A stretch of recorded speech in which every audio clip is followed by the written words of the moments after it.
اعوذ باللہ من الشیطان الرجیم، بسم اللہ الرحمن الرحیم۔ سورہ النساء 21۔ رب اشرح لی صدری ویسر لی امری واحلل عقدۃ من لسانی یفقہوا قولی۔ پیچھے ہم پڑھ رہے تھے حق مہر کے بارے میں، تو یہاں پہ اللہ تعالیٰ کہہ رہے ہیں کہ وَکیف تأخذونہ وقد افضى بعضکم الی بعض وأخذنا منکم میثاقا غلیظا۔ اور تم لے بھی کیسے سکتے ہو جبکہ تم ایک دوسرے سے رفت اندوز ہو چکے اور وہ تم سے پختہ عہد لے چکی۔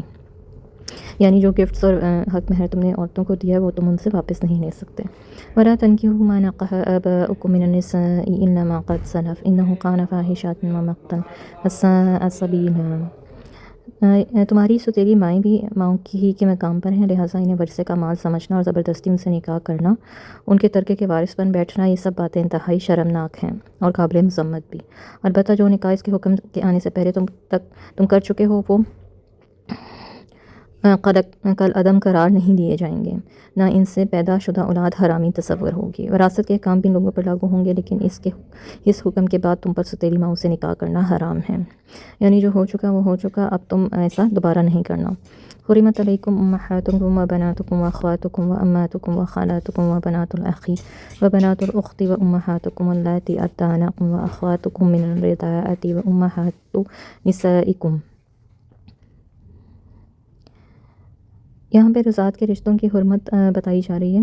سیدنا ابن عباس سے روایت ہے کہ آپ نے فرمایا جو رشتے نسب کی روح سے حرام ہے وہ رضاعت سے حرام ہو جاتے ہیں۔ عقبہ بن حارث کہتے ہیں کہ میں نے ابو احاب بن عزیر کی بیٹی سے نکاح کیا، پھر ایک عورت آئی اور کہنے لگی کہ میں نے عقبہ اور اس کی بیوی دونوں کو دودھ پلایا۔ میں نے اسے کہا میں تو نہیں سمجھتا کہ تو نے مجھے دودھ پلایا ہے، نہ ہی تو نے مجھے کبھی بتایا۔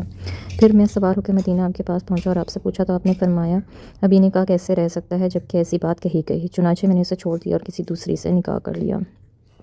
یعنی جو رشتے جو ہے وہ نسب سے حرام ہو جاتے ہیں وہ رضاعت سے بھی حرام ہو جاتے ہیں۔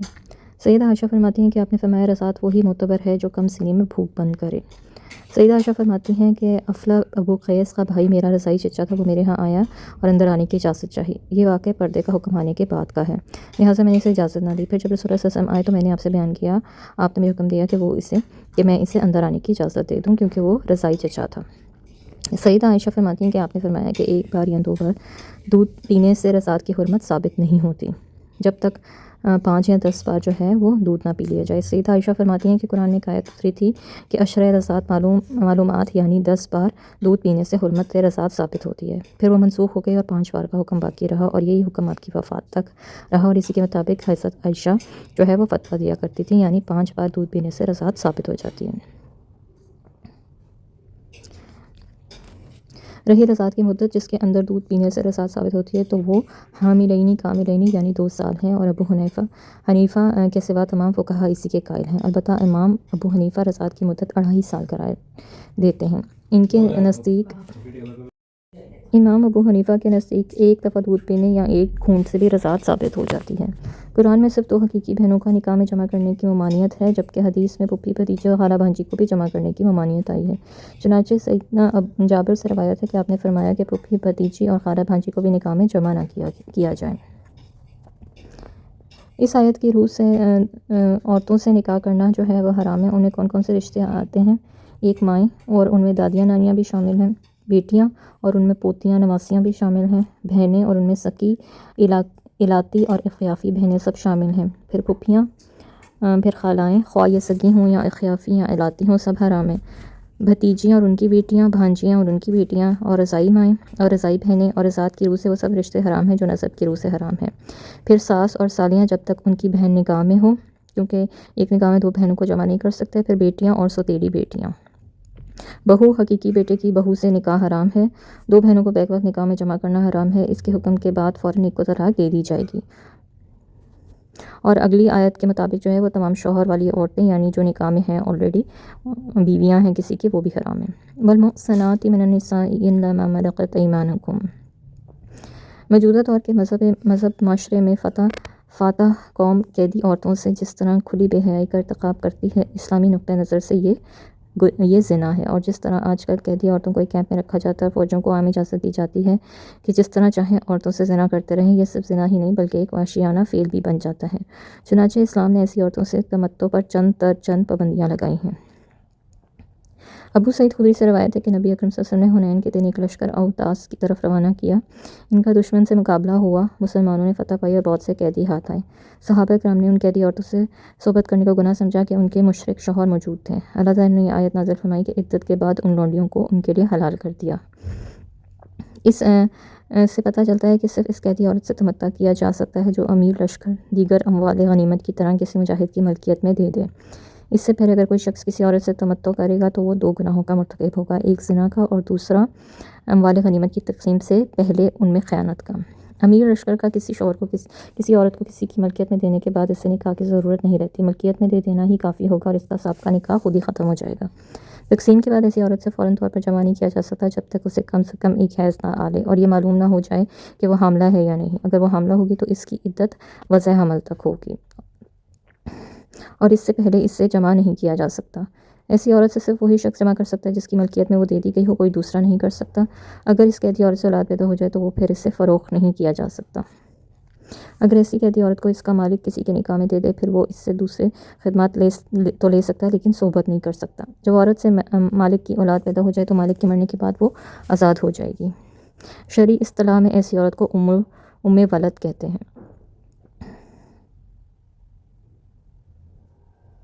اگر امیر لشکر یا حکومت ایک عورت کو کسی کی ملکیت میں دے دے تو پھر وہ خود بھی اس کو واپس لینے کی مجاز نہیں ہوتی، الا یہ کہ اس تقسیم میں کوئی ناانصافی کی بات واقع ہو جس کا علم بعد میں ہو۔ اس طرح چند در چند شرائط عائد کر کے اسلام نے ایسی عورتوں سے تمتع کی پاکیزہ ترین صورت پیش کر دی جس میں سابقہ اور موجودہ دور کی فحاشی، وحشت اور بربریت کو حرام قرار دے کر اس کا خاتمہ کیا گیا ہے، اور تمتع کے بعد اس کے نتائج کی پوری ذمہ داری مالک پر ڈالی گئی ہے۔ نبی صلی اللہ علیہ وسلم نے فرمایا کہ جس شخص کے پاس کوئی لونڈی ہو وہ اس کی تعلیم و تربیت کرے، اسے ادب سکھائے، پھر اسے آزاد کر کے اس سے نکاح کر لے تو اس کے لیے دوہرا اجر ہے۔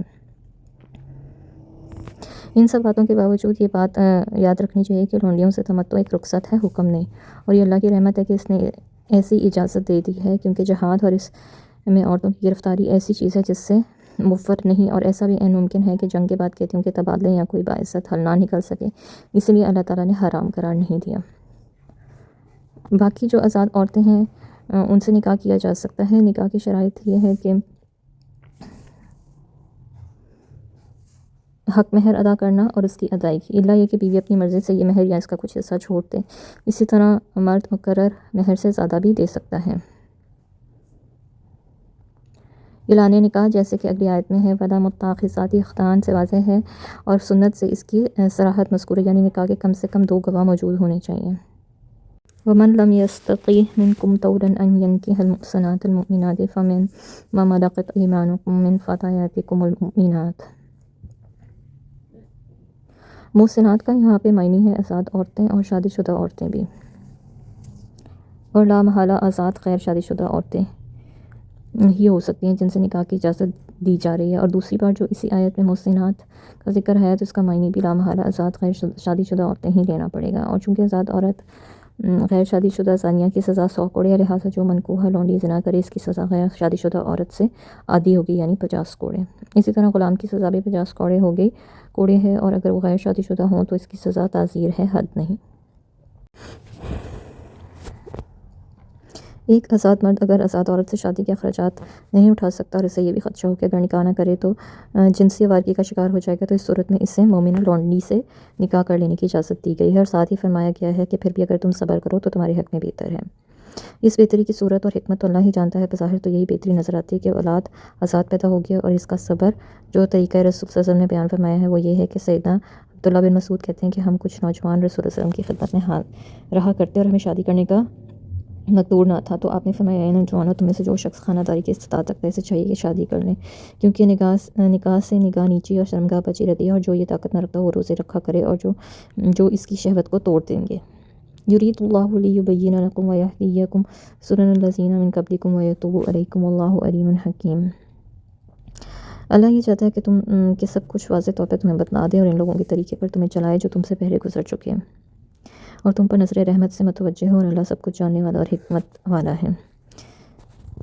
اس سے معلوم ہوا کہ جو آئلی اور معاشرتی احکام اس صورت کے آغاز میں بیان ہو رہے ہیں، مثلاً یتیموں کے حقوق کی نگہداشت اور عورتوں سے مختلف قسم کی بے انصافیاں، میراث کے احکام، نکاح اور محرمات کا ذکر وغیرہ، اسی طرح کے یا اس سے ملتے جلتے احکام ہی پہلے انبیاء کو بھی وحی کیے گئے، اور ہمیں ان طریقوں پر مطلع نہیں کیا جا رہا بلکہ ان کے طریقوں کو اپنانے کی بھی ہدایت دی جا رہی ہے۔ اور یہ بھی اللہ تعالیٰ کی مہربانی ہے کہ وہ جاہلیت کے طریقے سے نکال کے صالحین کے طریقے زندگی کی طرف ہماری رہنمائی کر رہا ہے۔ اس آیت سے بھی رجم کی مشروعات ثابت ہوتی ہیں کیونکہ تورات میں یہی سزا مقرر تھی۔ واللہ یرید ان یتوب علیکم ویرید الذین یتبعون الشہوات ان تمیلوا میلا عظیما۔ اللہ تو یہ چاہتا ہے کہ تم پر نظر رحمت سے متوجہ ہو، مگر جو لوگ اپنی خواہشات کے پیچھے پڑے ہوئے ہیں وہ یہ چاہتے ہیں کہ تم راہ راست سے ہٹ کر دور تک چلے جاؤ۔ ان خواہشات نفس کی پیروی کرنے والوں سے مراد وہ ہر طرح کے لوگ ہیں جو اللہ کی ہدایت پر اپنے آباء و اجداد کی رسموں کو اوپر رکھتے ہیں اور جنہیں چیزوں سے محبت رکھتے ہیں، خواہ وہ یہود و نصارہ ہوں یا منافق ہوں یا دوسرے مشرکین ہوں۔ اللہ تعالیٰ نے معاشرتی برائیوں کے خاتمے کے لیے بے شمار ایسے احکامات نازل فرمائے جن پر عمل کرنا اکثر لوگوں کو ناگوار تھا، جیسے میراث میں لڑکیوں اور چھوٹے بچوں کا حصہ مقرر کرنا، یا بیوہ سے سسرال کی بندشوں کو ختم کرنا اور عدت کے بعد اسے نکاح کے لیے پوری آزادی دلانا، یا عورت کو خاوند کی طرح کی زیادتیوں سے نجات دلا کے معاشرے میں اس کا مقام بلند کرنا وغیرہ۔ ایسے تمام اصلاحات پر بوڑھے اور آبائی رسوم کے پرستار چیخ اٹھتے تھے اور لوگوں کو مسلمانوں اور اسلام کے خلاف بھڑکاتے رہتے تھے۔ اللہ تعالیٰ نے 4 سے زیادہ بیویوں پر پابندی لگا دی۔ مثلا اب جن مسلمانوں نے زائد بیویوں کو طلاق دے کر فارغ کیا تھا، ان کی اولاد سے یوں کہنا کہ اس حکم کی روح سے تمہاری ماں اور باپ کے تعلق کو ناجائز ٹھہرایا گیا ہے، تو کیا تم جائز اولاد ہو یا ناجائز وغیرہ وغیرہ۔ اور سب سے بڑھ کے اعتراض یہود کو تھے جنہوں نے خود کئی حلال چیزوں کو حرام قرار دے رکھا تھا اور اپنے اوہام و خرافات کو شریعت الہی کا درجہ دے رکھا تھا۔ مثلاً حیض والی عورت ان کے ہاں ایسی ناپاک تھی جس کے ہاتھ کا پکایا ہوا کھانا بھی جائز نہ تھا، اس لیے وہ حیض کے دوران انہیں بالکل الگ تھلگ رکھتے تھے، اور ان کا دیکھا دیکھی ایسا ہی رواج سارے مدینہ میں بھی چل نکلا۔ مگر قرآن کے حکم کی روح سے حیض والی عورت سے تمام تعلقات اس طرح رکھے جا سکتے ہیں جس طرح پاکیزگی کے دنوں میں ہوتے ہیں۔ ایسی باتوں پہ یہود چلا اٹھتے تھے کہ دیکھو یہ نبی ہر ناپاک کو پاک اور ہر حرام کو حلال بنانے پر تلا ہوا ہے۔ اللہ تعالیٰ فرماتے ہیں کہ تم ان لوگوں کے متعلق پرواہ نہ کرو، اور اگر تم لوگ ان کی باتوں پر توجہ دینے لگو گے تو یہ تمہیں راہ راست سے کہیں دور جا پھینکیں گے۔ لہٰذا جو احکام تمہیں مل رہے ہیں ان پر ان کے اعتراضات سے بے پرواہ ہو کے اور بے خوف ہو کر عمل کیے جاؤ۔ یرید اللہ ان یخفف عنکم وخلق الانسان ضعیفا۔ اللہ یہ چاہتا ہے کہ تم سے رسم و رواج کی پابندیوں کو ہلکا کر دے، کیونکہ انسان کمزور پیدا کیا گیا ہے۔ انسان فطرتاً کمزور ہے، لہٰذا ان احکام میں انسان کی سہولت کو مد نظر رکھا گیا ہے۔ مثلاً یہ کہ انسان اپنی شہوت پر کنٹرول نہیں کر سکتا تو اسے 1 سے 4 بیویوں تک نکاح کی اجازت دے دی گئی ہے، اور اس میں سہولتوں کو مد نظر رکھ کر اسے آسان بنا دیا گیا ہے۔ جو بھی احکام شریعت ہیں ان میں اعتدال کو ملحوظ رکھا گیا ہے، اور پھر معاشرے کے کمزور افراد کے لیے رخصتیں بھی رکھ دی گئی ہیں۔ وآخر دعوانا ان الحمد للہ رب العالمین۔